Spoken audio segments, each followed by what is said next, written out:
사랑하는 영광의 성도 여러분, 오늘 아침 하나님께 주시는 말씀, 또 교훈, 기도 제목으로 하루를 승리할 수 있기를 주의 이름으로 축복드립니다. 에스겔서 11장 1절에서 12절 말씀입니다. 우리 먼저 기도 제목 같이 나누겠습니다. 지도자를 위해 기도하게 하시고 하나님 앞에 신실한 지도자가 되게 하소서. 아멘. 오늘날 우리 사회와 가정, 교회와 공동체에는 수많은 지도자들이 존재합니다. 그러나 진정한 지도자는 단순히 높은 자리에 앉아 권력을 행사하는 자가 아닙니다. 진정한 지도자는 하나님의 뜻을 올바로 분별하고 공동체를 하나님 말씀으로 바르게 이끌어가는 막중한 책임을 지는 사람인 것입니다. 지도자는 모두 하나님과 연결되어 있어요. 하나님이 다 그들에게 권위를 주시고 권세를 주시는 것입니다. 그래서 지도자들에게는 영향력이 있어요. 근데 그 영향력은 선한 영향력을 미칠 수가 있고 또 파괴적인 영향력을 미칠 수가 있습니다. 그러므로 우리는 지도자를 위해서 기도해야 합니다. 그 지도자들의 통치와 지도자들의 정책과 결정이 우리의 삶에 때로는 선하게, 때로는 파괴적으로 영향력을 미치기 때문에 그렇습니다. 오늘 우리가 함께 살펴볼 에스겔 11장은 당시 예루살렘의 지도자들이 어떻게 그 거룩한 책임과 사명을 버렸는지를 생생하게 보여주고 있습니다. 그리고 그로 인해서 파급된 악한 영향력이 백성들에게도 고스란히 전달되었다는 것을 경고하고 있는 것입니다. 이것은 오늘날 우리의 시대에도 마찬가지죠. 오늘날 시대에도 우리에게는 지도자가 있고 또 지도자를 따르는 사람들이 있습니다. 하나님의 뜻 안에서, 하나님의 섭리 안에서 하나님이 진정한 우리의 왕이시고 지도자라는 것을 인식한다면 지도자를 따르는 자들이 어떻게 우리가 살아야 되는지를 깨닫게 한다라는 것입니다. 특별히 이 본문에 나타난 유다 지도자들의 잘못된 신앙과 불의한 행동이 얼마나 공동체에 큰 고통과 위기를 가져다 주었는지를 분명하게 증언하고 있어요. 그래서 오늘 말씀을 통해 주시는 이 핵심적인 메시지는 이런 잘못된 지도자를 비판하고 그들 향하여서 돌을 던지는 것을 말하는 것이 아니라 그들을 위해서 기도하고 또 지도자된 자들을 따르는 우리들은 어떤 자세로 살아야 하는지를 오늘 말씀을 통해서 깨달아야 될 줄 믿습니다. 첫 번째 주시는 교훈은요, 지도자는 하나님 앞에서 막중한 책임을 가진 자이다라는 겁니다. 사람 앞에서 서 있는 자들이 아니라 하나님 앞에 서 있는 자라는 인식을 갖는 것, 그것이 진정한 지도자가 되는 길이에요. 오늘 에스겔은 환상 중에 성전 동문에서 25명의 지도자들을 봅니다. 1절을 볼까요? 그때 주의 영이 나를 들어 올려서 여호와의 전 동문 곧 동향한 문에 이르기로 보니 그 문에 사람이 25명이 있는데 내가 그 중에서 악술의 아들 야사냐와 부나야의 아들 블라다를 보았으니 그들은 백성의 고관이라. 그러니까 이름까지 나와 있는 거 보면 상당히 역사적인 사건이라는 것을 증명하고 있죠. 여호와의 전 동문은 성전에서 가장 중요한 출입구 중에 하나예요. 과거 하나님의 영광이 임했던 영광스러운 장소가 이 성전의 동문이에요. 이 25명의 이 고관들은 그 당시 이스라엘의 왕과 제사장 그리고 고위 관리들을 상징하고 있는 것입니다. 이스라엘 백성들의 영적, 사회적 삶에 깊이 관여하는 정치적, 종교적 지도자를 의미합니다. 근데 2절을 보니까 그들이 어떤 통치를 하고 어떤 자세로 사람들을 대했는지를 알게 되는데요. 2절에 보면 그가 내게 이르시되 인자야 이 사람들은 불의를 품고 이 성중에서 악한 길을 꾸미는 자니라. 하나님은 지도자들의 마음속 깊은 곳까지 다 알고 계시기 때문에 겉으로는 거룩한 척하고 겉으로는 선을 베푸는 척 한다 할지라도 하나님 앞에서는 속일 수가 없다는 것을 보여주고 있는 것입니다. 그들은 단순히 불의를 행하는 것을 뛰어넘어서 마음속 깊은 곳에서 악한 생각을 하면서 자신의 권세를 누리고자 하는 데에만 집착하고 있었음을 하나님이 드러내고 계신다라는 것입니다. 그렇습니다. 지도자의 자리는 특권이 아니라 하나님의 백성을, 하나님 주신 사명을 감당해야 되는 막중한 책임의 자리입니다. 하나님은 우리의 주의나 겉모습이 아닌 우리의 마음과 동기를 정확하게 보고 계십니다. 지도자는 마치 등대와 같습니다. 등대가 빛을 잃거나 잘못된 방향을 비추면 그 배는 암초에 부딪혀 침몰하게 됩니다. 지도자 한 사람만 망하는 것이 아니라 지도자로 인하여 따르는 자들이 다 망하게 된다는 거죠. 그러니까 지도자는요, 자기 혼자만 생각하면 안 돼요. 항상 자기를 따르고 자기를 지지하고 자기를 섬기는 자들을 생각하며 항상 막중한 책임을 가져야 한다라는 것을 우리는 기억할 필요가 있습니다. 근데 우리가 눈에 보이는 또 권세를 가진 지도자만 지도자가 아닙니다. 우리 모두는 지도자예요. 가정의 가장, 직장의 상사, 교회 공동체의 직분자로서 크고 작은 리더의 자리에 있는 자들입니다. 우리가 이끌어야 될 사람이 있고 또 우리를 따르는 사람들이 있다는 거예요. 그것이 자녀일 수가 있고, 그렇죠? 그런 또 우리 초신자들일 수가 있고, 또 우리가 연장자로서 젊은 사람들일 수 있습니다. 우리는 모두가 리더의 자리에 있는 자들이에요. 그래서 우리의 결정과 말 한마디는 다른 사람들에게 큰 영향력을 준다라는 사실을 기억해야 합니다.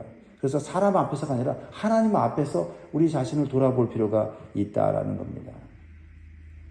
하나님 앞에서 우리는 엄중한 리더의 책임을 맡은 자로서 공의와 자비로 하나님의 성품을 드러내는 삶을 살아야 될 줄 믿습니다.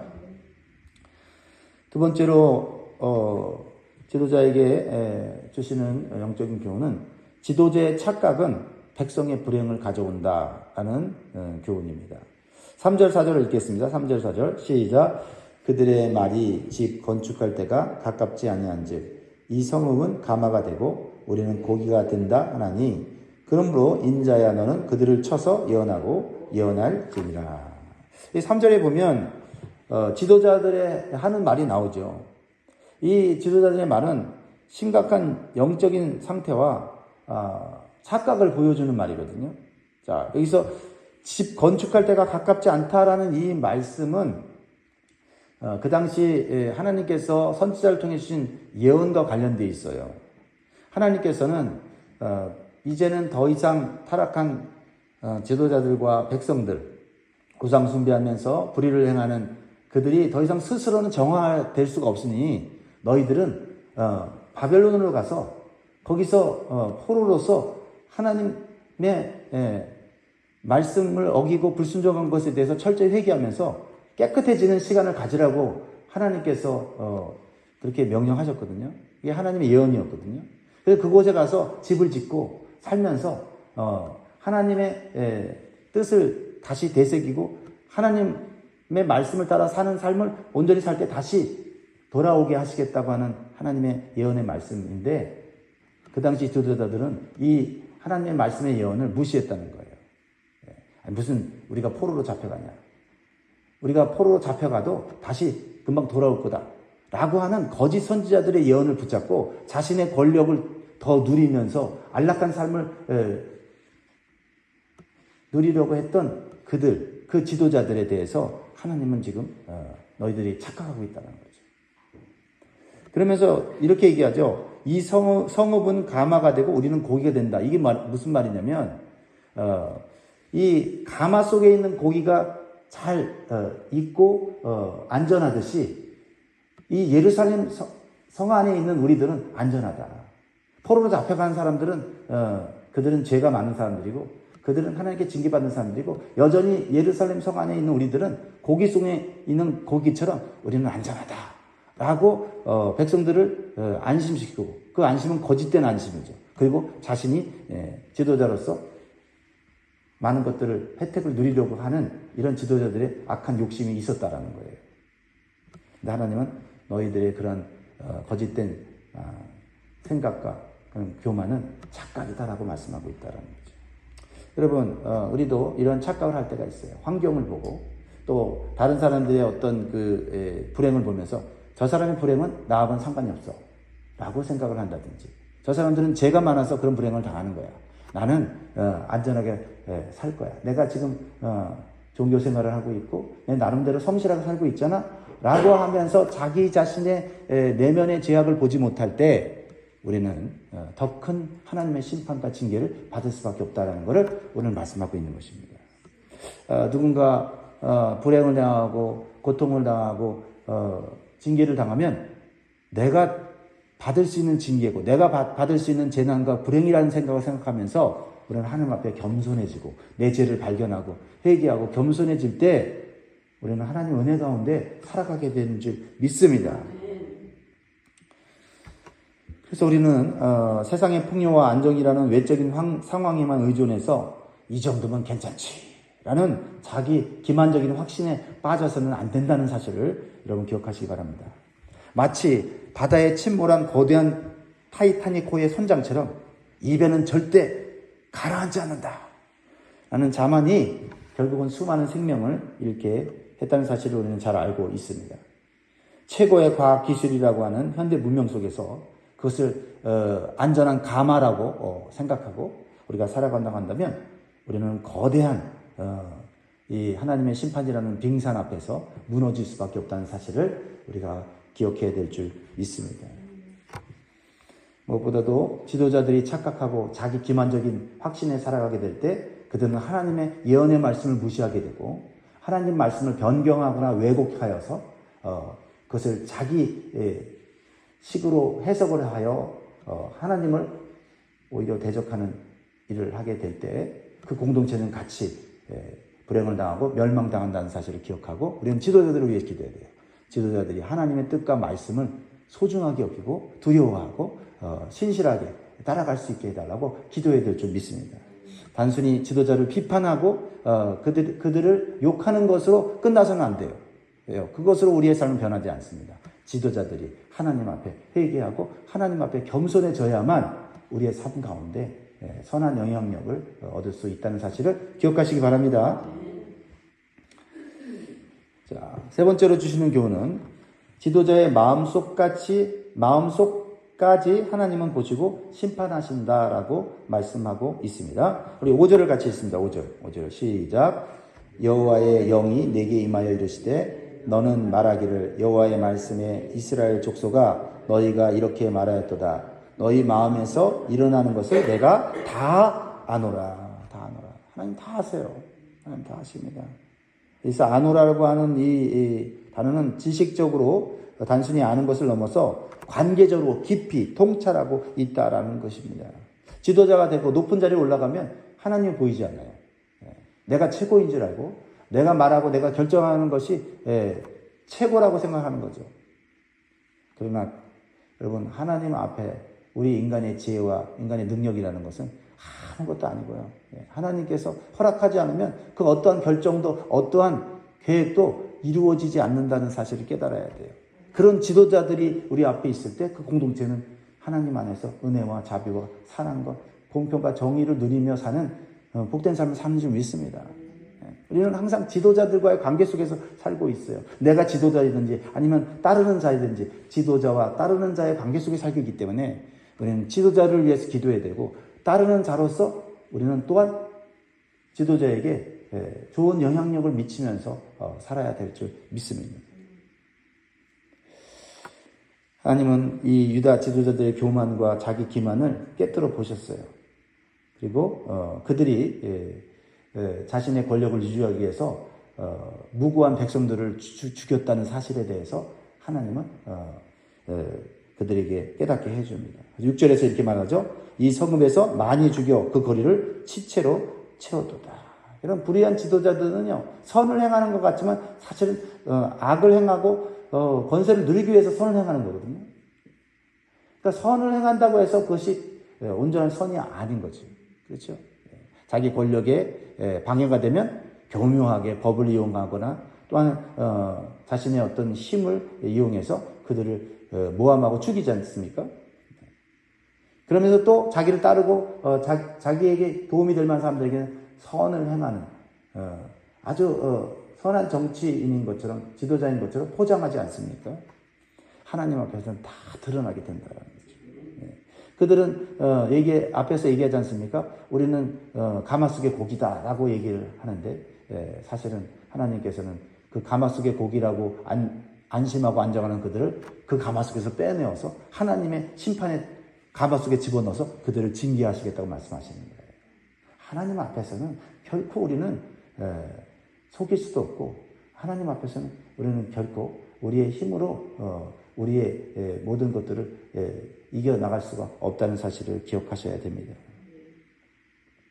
하나님의 공의는 반드시 실현된다는 사실을 우리가 기억하면서 우리는 항상 우리의 삶 가운데 공의와 공평을 따라 사는 삶을 추구해야 될 줄 믿습니다.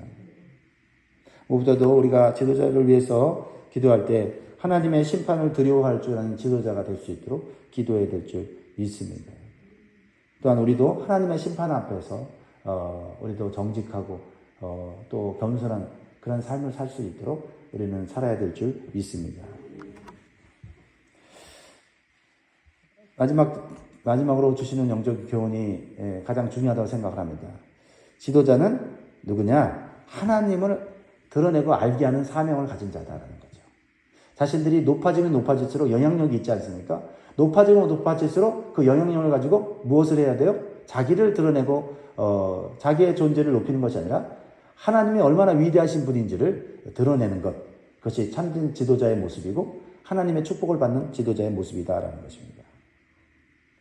자, 11절, 12절 같이 보도록 하겠습니다. 같이 읽습니다. 시작. 이 성읍은 너희 가마가 되지 아니하고 너희는 그 가운데 고기가 되지 아니할지라 내가 너희를 이스라엘 변경에서 심판하리니 너희는 내가 여호와인 줄 알리라.